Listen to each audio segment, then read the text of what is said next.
Olá, boa tarde. O Hospital Odilon Berens está com obras para a inauguração de uma maternidade. A expectativa é que 6.000 pessoas sejam atendidas por mês. A nova maternidade do Hospital Odilon Berens, na região noroeste de Belo Horizonte, deve ser inaugurada nos primeiros meses de 2025.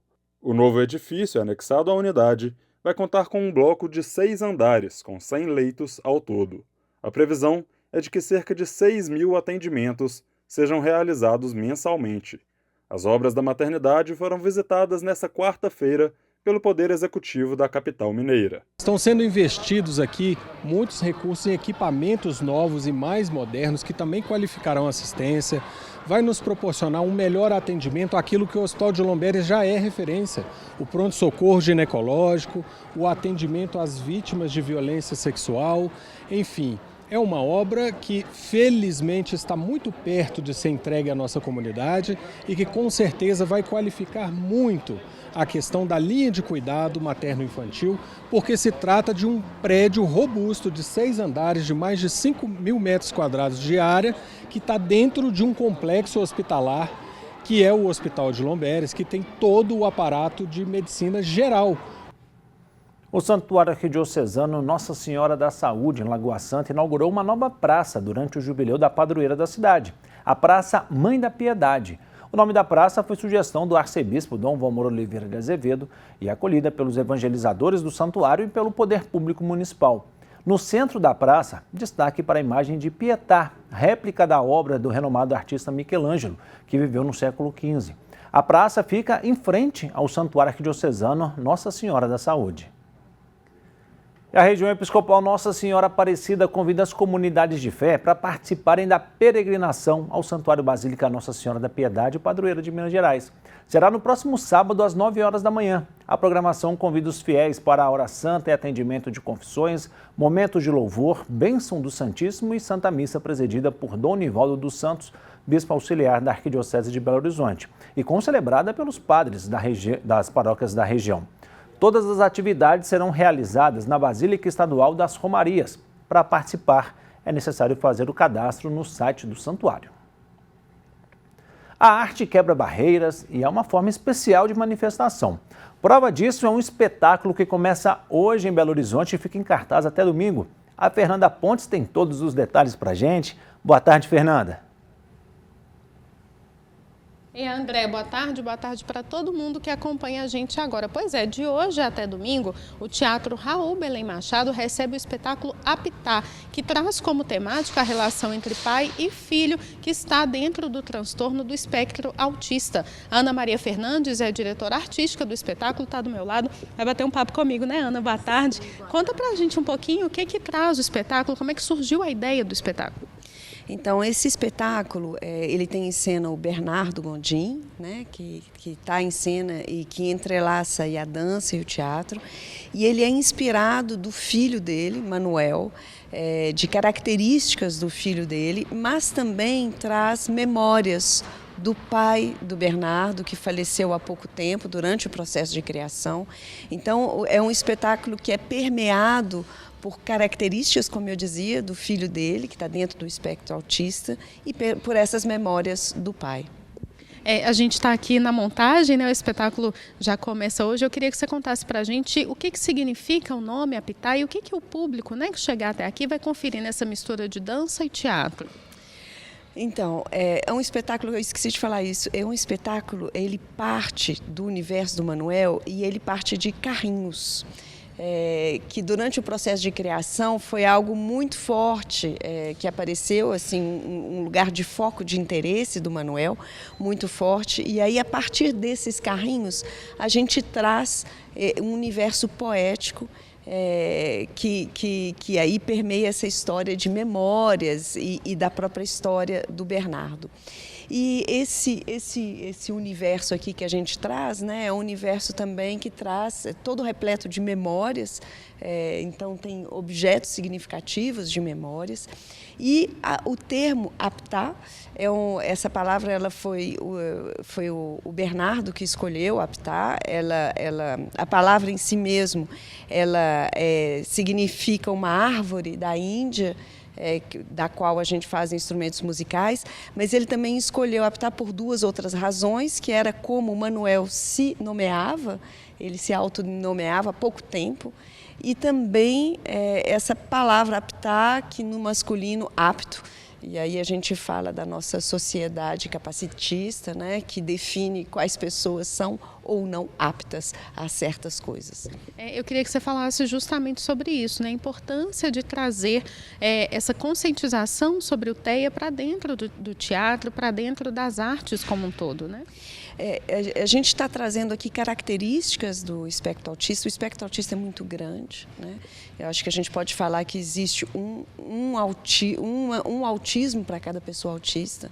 Então, a gente está trazendo aqui algumas características e eu acho que isso é muito importante porque muitas vezes existem pessoas dentro do espectro e que têm características menos reveladoras, assim, menos aparentes e que sofrem muito por isso, que têm que camuflar, que têm que esconder dificuldades e limitações de estar nesse mundo, no mundo de pessoas não autistas.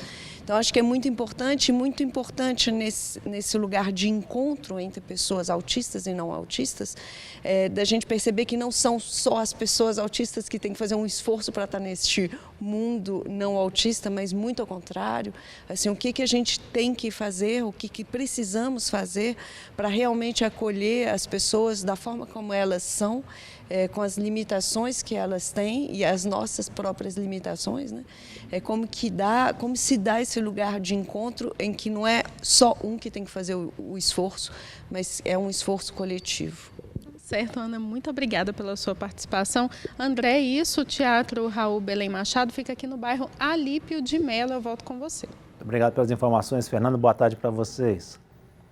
E a Mostra Cine BH chega à 18ª edição em 2024. A coordenadora Raquel Alac traz os detalhes da programação deste ano. Boa tarde, Raquel. Quantos trabalhos serão apresentados na mostra? Boa tarde, um prazer aqui estar falando com vocês. A gente está aqui nos preparativos, faltando aí quase um mês para o início desse evento, que é um evento representativo da capital mineira, né, o evento internacional que vai reunir aí mais de 100 títulos brasileiros e principalmente com foco na América Latina. E além da exibição de filmes, que vai ocupar 7 espaços da capital mineira, o evento também oferece oficinas, aí quem quiser trabalhar na área de formação, no audiovisual. A gente vai abrir na próxima semana as inscrições pelo nosso site cinebh.com.br. No momento agora a gente também está com inscrições abertas para o Cine Escola.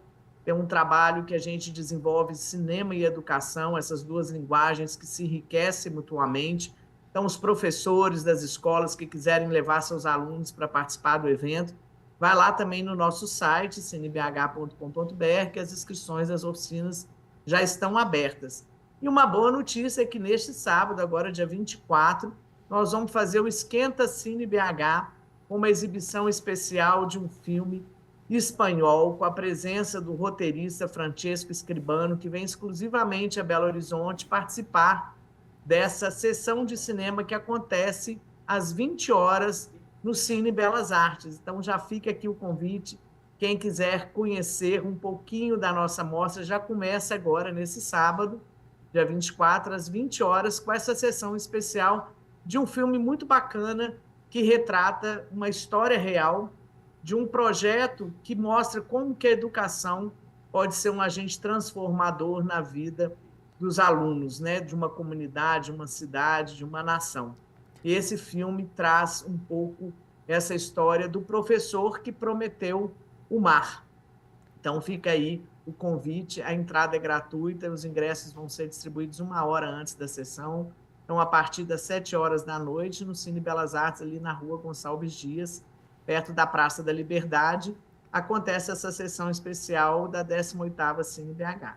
E Raquel, os produtores puderam se inscrever na mostra A Cidade em Movimento, né? Como é que foi a procura, a participação e a seleção dos trabalhos que estarão na Mostra BH? Então, essa mostra é uma mostra muito especial, né? Foi um trabalho agora, a curadora Paula Kimo acabou de fazer a seleção desses filmes, foram mais de 100 filmes inscritos de produções feitas na Grande BH, né, que mostram um retrato sobre vários pontos de vista de uma capital e o entorno dela. Esses filmes dialogam diretamente com as realidades sociais, políticas, econômicas e mostrando através do cinema como que Belo Horizonte, as cidades do entorno da Grande BH, estão sendo vistos por realizadores, produtores, e a gente tem, então, essa programação especial, essa mostra, que ela é acompanhada também de roda de conversa. Então, a gente tem a participação, são mais de 20 filmes que vão ser exibidos dentro dessa programação. Após as sessões, tem as rodas de conversa com os produtores, diretores. Essa mostra, especialmente, ela acontece no Cine Santa Teresa e no Teatro de Câmara do Cine Teatro Brasil, Valorec, durante o período de 25 a 29 de setembro. Fica aí o convite, é uma mostra muito especial que tem esse diálogo do evento com a cidade, com as cidades, né, da Grande BH. Tá certo, toda a programação disponível em cinebh.com.br. Muito obrigado, viu, Raquel, pelas informações. Uma ótima tarde para você. Eu que agradeço, obrigada. E vamos ver como é que fica o tempo hoje em algumas cidades mineiras. Em Belo Horizonte, nesta quinta-feira, a tarde vai ser de sol sem nuvens no céu. Durante a noite, o tempo continua aberto. Não há chance de chuva. A temperatura mínima de 15 graus e a máxima pode chegar a 31. A umidade relativa do ar varia entre 28% e 89%. Em Nova União, na região metropolitana, o tempo se assemelha com o da capital. O dia será de sol sem nuvens ou chuva. Há grande variação de temperatura. A mínima foi de 13 graus e a máxima pode chegar a 30. A umidade relativa do ar varia entre 28% e 93%. Em Tombos, na região da Zona da Mata, também não há possibilidade de chuva. O dia será de sol, com a presença de algumas nuvens. A temperatura mínima foi de 17 graus e a máxima pode chegar a 32. A umidade relativa do ar varia entre 27% e 87%. O Corpo de Bombeiros de Minas anunciou o fim dos trabalhos de combate ao incêndio que atingia o Parque Estadual da Serra do Cipó, na região central do estado. Pelo menos 8.000 hectares da Serra do Cipó foram destruídos pelos incêndios que atingiram a área de preservação ambiental nos últimos 4 dias. A área queimada equivale a cerca de 8.000 campos de futebol. As portarias do Parque Municipal foram fechadas e a visitação está suspensa. As suspeitas são de que o incêndio foi causado por ação humana e a Polícia Civil investiga o caso. Já na Serra da Moeda, o trabalho para controlar o incêndio de grandes proporções que atinge a vegetação entre Moeda e Itaberito chega ao 4º dia. Além de lamentar a destruição provocada, os moradores estão preocupados com o abastecimento de água. O temor é que as chamas se alastrem ainda mais e danifiquem os canos que levam a água até as residências.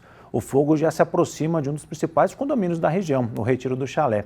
Brigadistas já adotam medidas como a capina da vegetação próxima para evitar que a queimada se alastre.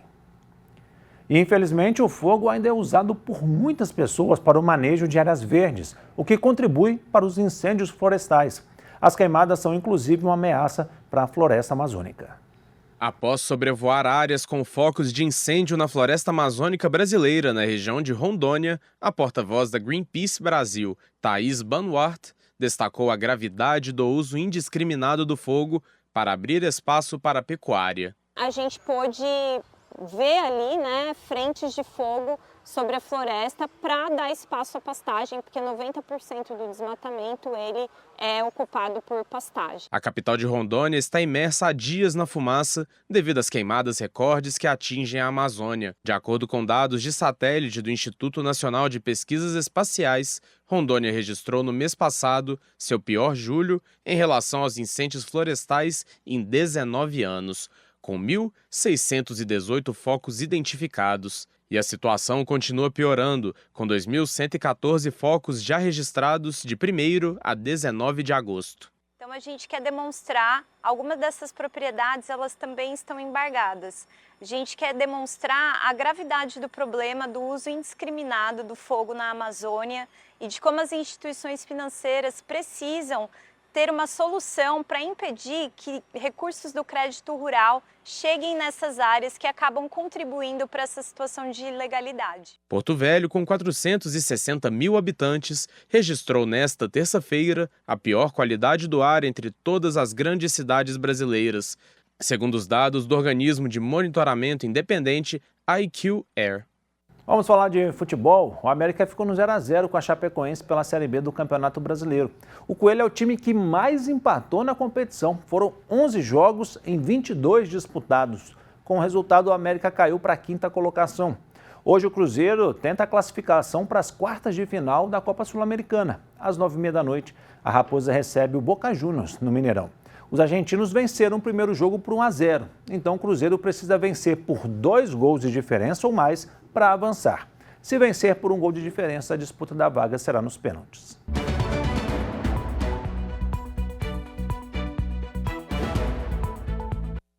Os candidatos que vão concorrer às eleições de outubro estão há uma semana em campanha. Assunto para o cientista político Malco Camargo.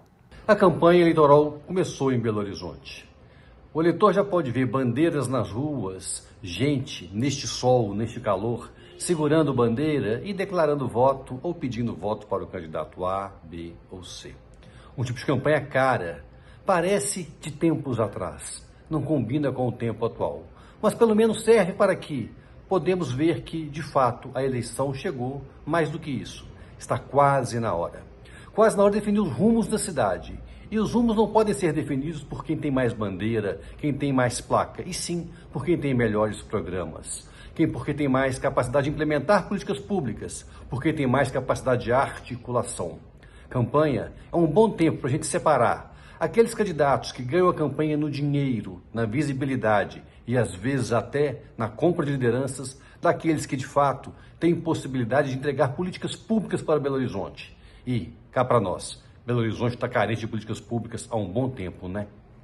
Um dos suspeitos de furtar um rosário do século XIX da Basílica de Nossa Senhora do Pilar, em Ouro Preto, na região central de Minas, foi preso em Bogotá, na Colômbia. O crime ocorreu no dia 10 de novembro de 2023. William Cardona Silva é um dos 4 denunciados pelo Ministério Público de Minas Gerais pelo crime e era alvo de um alerta vermelho da Interpol. No Brasil, ele responde a diversos outros processos e é investigado também por um furto milionário em uma joalheria de um shopping em Boa Vista, em Roraima. Outros 2 suspeitos do furto do terço em Ouro Preto já foram presos. Uma mulher segue foragida.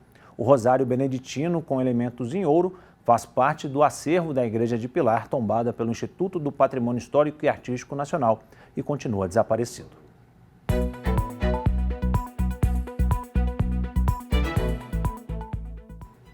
A declaração do imposto de renda tira o sono de muitos contribuintes. Para facilitar, é preciso separar comprovantes ao longo do ano. O coordenador do curso de Ciências Contábeis da PUC Minas, professor José Ronaldo da Silva, vai explicar um pouco melhor esse processo.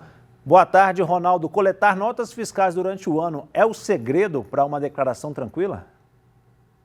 Boa tarde, André. Boa tarde, ouvintes. André, é importante que o contribuinte tenha, sim, esse cuidado. Por quê? Todas as despesas dedutíveis que ele registrar na sua declaração de imposto de renda podem ser necessária a comprovação na hipótese dele cair numa malha fina, numa pendência de malha. E aí é importante que ele tenha todos esses documentos em mãos para comprovar a idoneidade do registro. Pois é, Ronaldo, quais são os tipos de nota ou de comprovações que ele tem que ter para os serviços que têm dedução, né? Que tipo de serviço que pode ter um desconto no imposto de renda? André, primeiro é importante destacar que ele não se obriga a guardar apenas os documentos referentes às despesas dedutíveis. Todas as despesas dedutíveis, como, por exemplo, todos os gastos com saúde, recibos de consultórios psicológicos, né, atendimento de psicólogo, dentistas, de hospitais ou clínicas as quais frequentar o contribuinte e seus dependentes. Então, esses documentos são necessários. Também é importante que ele guarde todos os comprovantes de despesas escolares. Toda instituição de ensino pode emitir ao final do ano uma declaração única que comprove o pagamento anual das mensalidades escolares, de todo o ano e de todos os dependentes e o próprio contribuinte, quando for o caso. Então, saúde e educação são primordiais aí. Quaisquer doações que, porventura, também forem feitas. E, além disso, é importante ele comprovar, né, todas as transações mobiliárias e imobiliárias.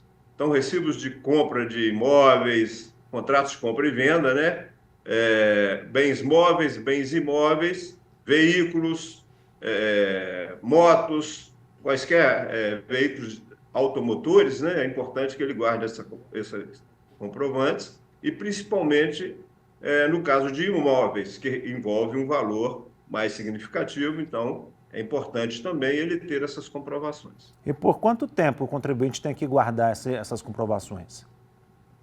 André, o prazo que a Receita Federal normalmente pode lançar o contribuinte em malha fina é de até 5 anos. Mas não acontece com frequência dessa forma, salvo se houver alguma suspeita ou caso de comprovação de fraude propriamente dita por parte do contribuinte em valores significativos. O prazo minimamente recomendado é de 2 anos, ou seja, de um período para o outro, até que ele tenha a declaração do ano subsequente processada. Então, esse é o prazo mínimo que ele precisa apresentar comprovantes na hipótese de malha. Então, é importante que ele guarde pelo menos por esse período. Mas lembrando que a Receita pode chamá-lo até no prazo de 5 anos. E, Ronaldo, digamos que a pessoa foi a um dentista, pediu a nota, aquela declaração pré-preenchida, ela ajuda demais, né? Mas se essa nota não estiver na declaração pré-preenchida, o que a pessoa deve fazer? A declaração pré-preenchida, né, a gente sempre fala dela aqui, ela contém normalmente todas as informações que são prestadas pelas empresas, né, pelos contribuintes e pelas organizações prestadoras de serviço, dentistas, médicos, psicólogos, escolas, etc. E isso normalmente está na declaração pré-preenchida.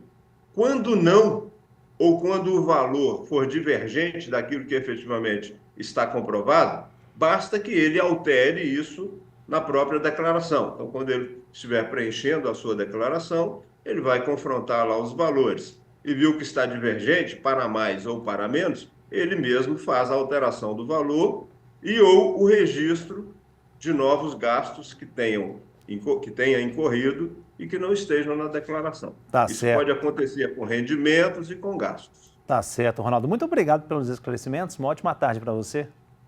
Por nada, à disposição. Uma boa tarde a você e aos ouvintes.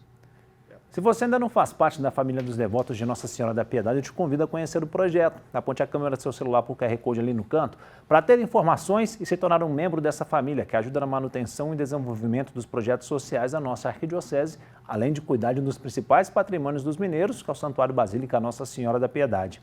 Nós estamos com 66% da meta de arrecadação para o mês de agosto, então a sua doação é muito importante.